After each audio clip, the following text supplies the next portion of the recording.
¿Me escuchan? Sí. Ya. De la imagen que tenemos en la diapositiva, podremos ver algunas pruebas que podrían ser introducidas en un proceso. Ahí, por ejemplo, tenemos con su nombre evidencia, que podría ser eh, un, una prenda, ¿no? O la parte de una prenda donde se encuentre sangre, pueden haber huellas, pueden haber documentos. Aquí se ve, por ejemplo, podría ser un examen, un informe médico forense. Ahí tenemos el arma de fuego, el proyectil, ¿no? Y otros elementos que podrían ser comprendidos en lo que sería una investigación. Que obviamente estos elementos probatorios están regulados en el Código de Procedimiento Penal, ¿ya? Hemos estado leyendo algunos artículos, por favor, espero que hayan tomado nota, ¿no? Y vámonos al artículo 171, que son los medios de prueba.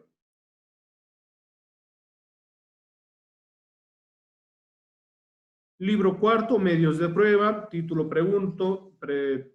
título primero, normas generales. Artículo 171. Voy a mostrarles la ley, por favor. Listo. Estamos viendo, ¿no? La ley. ¿Me confirman, Sí, doctor, por se favor? ¿Sí? sí, doctor, se ve. El artículo 171 del Código de Procedimiento Penal nos habla sobre la libertad probatoria. El juez admitirá todos los medios de prueba, todos los elementos lícitos de convicción que puedan conducir al conocimiento de la verdad histórica del hecho, de la responsabilidad y de la personalidad del imputado. Podrá utilizarse otros medios, además de los previstos en este libro. Su incorporación al proceso se sujetará a los medios análogos a la prueba previstos conforme al procedimiento y la ley, ¿no?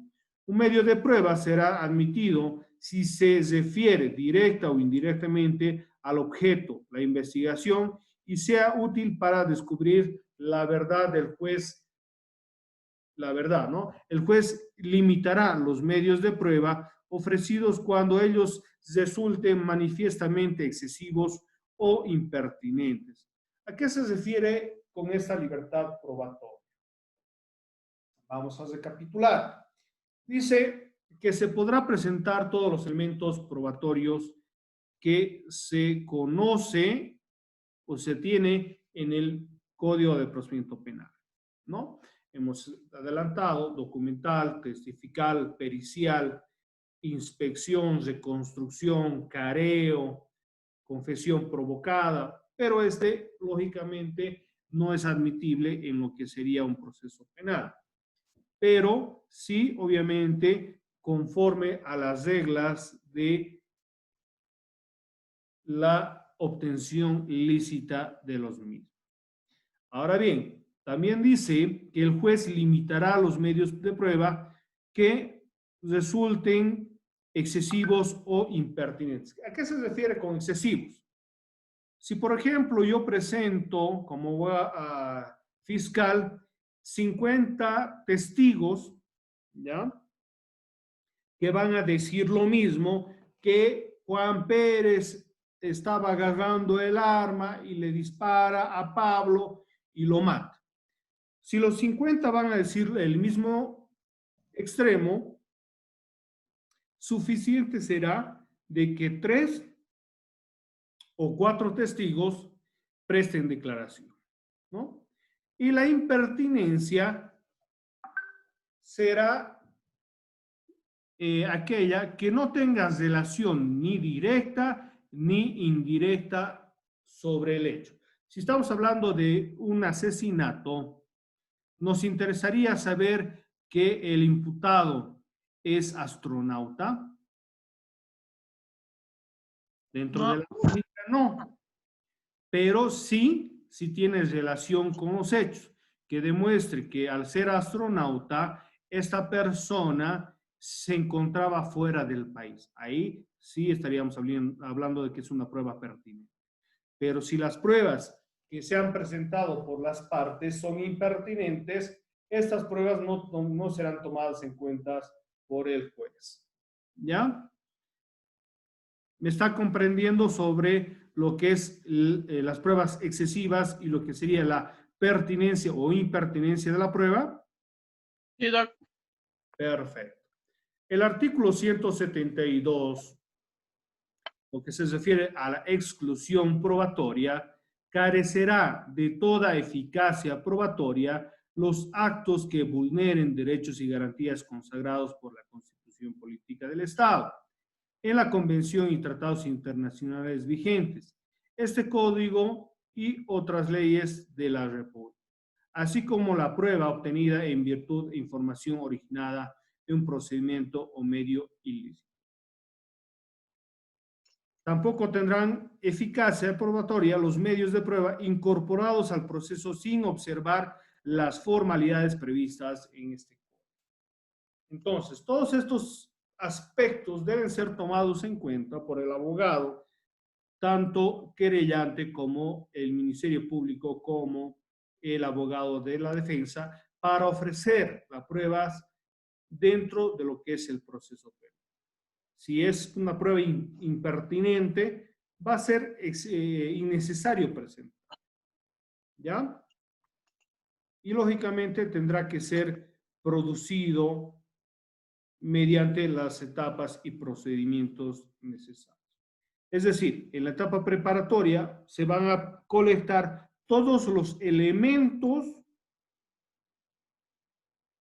del proceso y dentro de lo que es el principio de contradicción, toda la prueba que se pretenda utilizar en un proceso penal debe ser de conocimiento de las partes.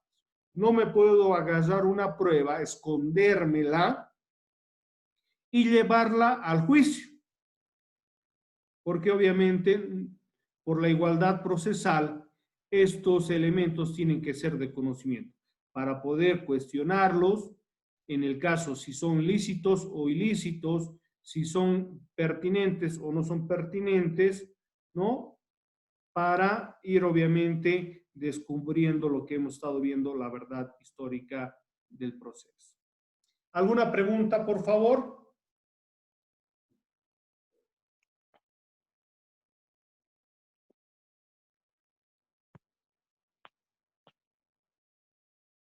No hay, ¿verdad? Continuamos. Artículo 173. Valoración.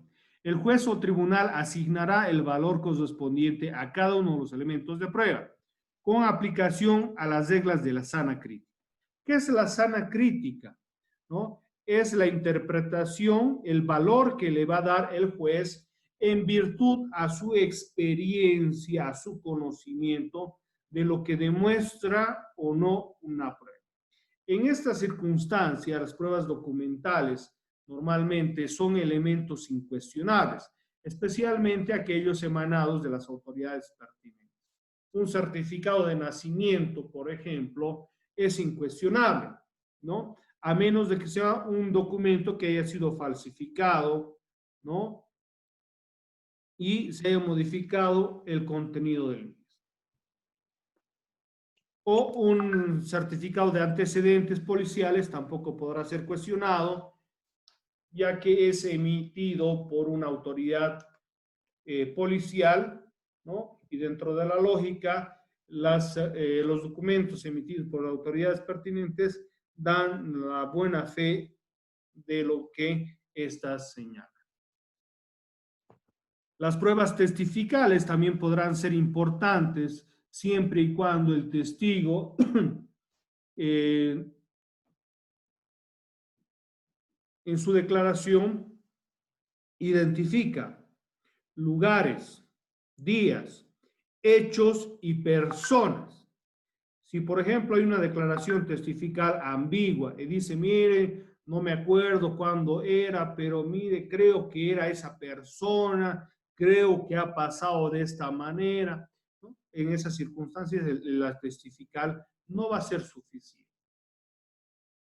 Y la prueba pericial también va a revestir importancia porque, como sabemos, el perito es aquella persona calificada, experta en una materia que va a dar su versión de los hechos.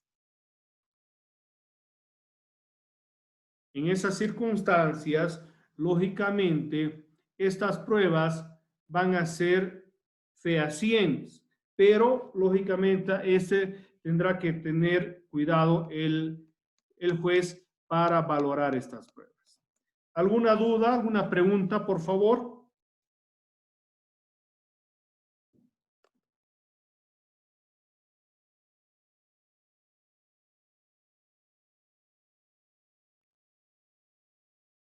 Doc, ¿Sí? esta valoración, digamos, de la prueba excesiva, ¿el juez solamente lo observa antes de admitirla o rechazarla o puede ser observada también durante el juicio? Normalmente esta prueba va a ser rechazada por el juez a momento de ser presentada con la acusación.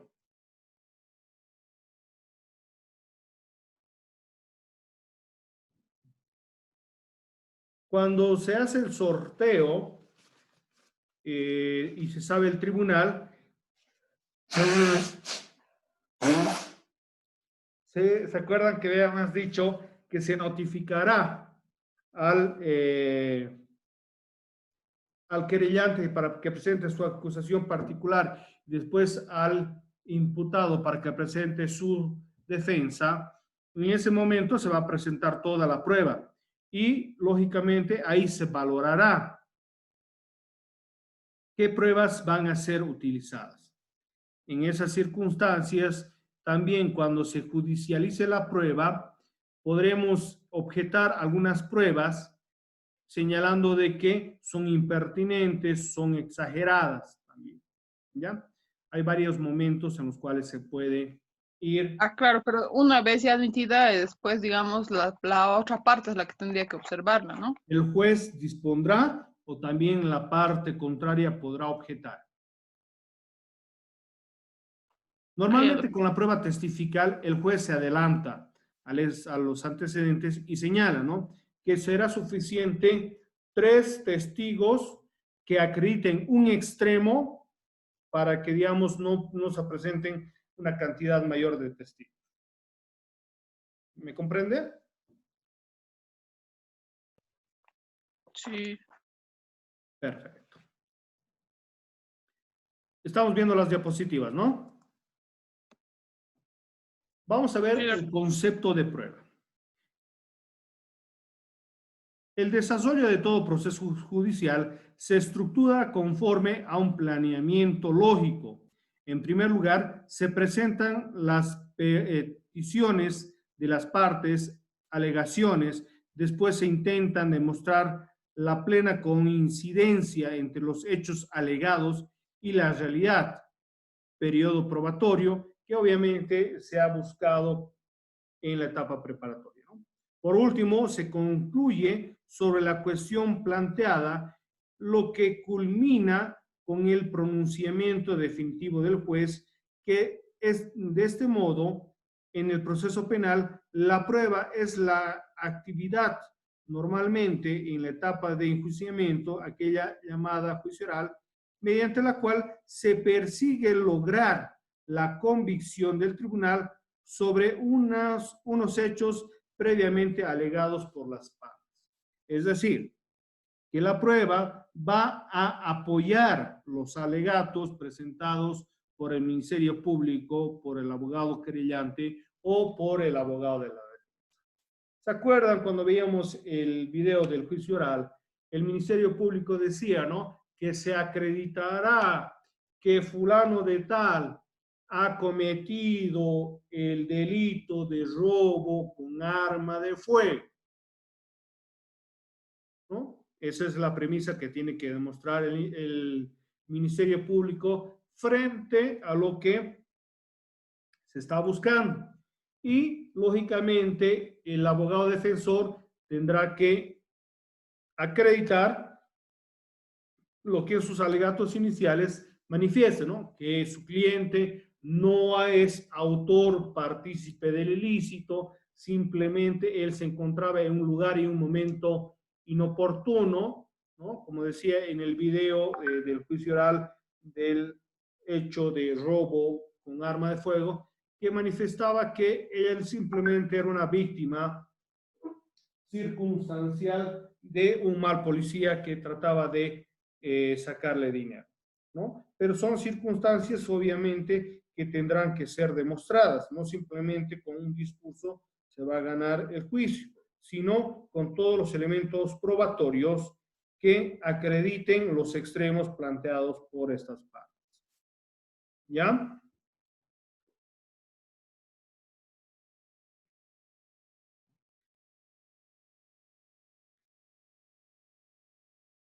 La prueba dice que ambas partes deben dar prueba del pleito. El Pacto Internacional de Derechos Civiles y Políticos reconoce el derecho de toda persona a ser oída con las debidas garantías por el tribunal, conforme al artículo 14, numeral 1 de, obviamente, este pacto internacional. Entre dichas garantías, obviamente, se encuentran la posibilidad de proponer y de practicar prueba de defensa. La prueba practicada durante el juicio oral es diferente de las diligencias llevadas a cabo en la investigación del delito. Estas persiguen el descubrimiento y conocimiento de las circunstancias del hecho punible, así como de la identificación del autor, sirviendo para la preparación del juicio oral, ¿no? Estos elementos, lógicamente, tratan de descubrir quién es el autor. En esas circunstancias, habiéndose encontrado elementos que acrediten la participación del imputado o que se encontraba en el lugar de la escena del crimen, ¿no? Podrán ser utilizados por el Ministerio Público. Y por parte de la defensa tendrá que ir armando sus pruebas documentales, testificales y periciales que vayan a mejorar su situación jurídica, demostrando que él no es el autor o que no se encontraba en el lugar de los hechos o que el hecho en realidad no es un delito. Aportando las fuentes de prueba, ¿no? Que serían de cargo y de descargo. Sin embargo, la prueba practicada en el juicio oral es la verdadera prueba, pues pretende lograr la convicción del juez sobre los hechos alegados. Vamos a hacer un pequeño alto, nuevamente vamos a conectarnos y vamos a hacer la ronda de preguntas, ¿ya?